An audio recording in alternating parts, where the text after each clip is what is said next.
Ežero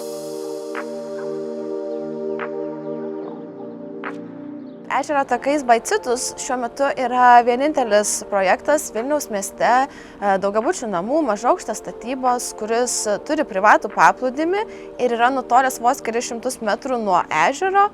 Na, o vienas pagrindinių šio projekto privalumų, kad statyba bus vykdoma vienu etapu. Projektas iš tikrųjų yra itin jaukus ir orientuotas į bendruomeniškumą.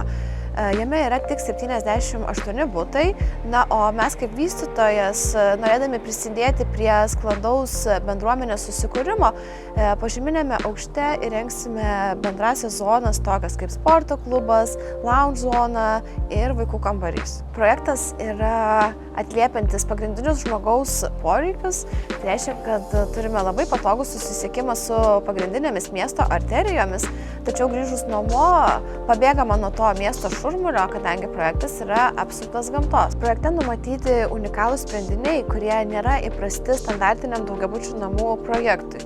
Tai tokie kaip vandens atsigėrimo fontanėlis vidinėme kieme, dviračių plovimo stotelė požeminiame aukšte bei privatus takas iki paplūdimio, kurį taip pat įrengsime.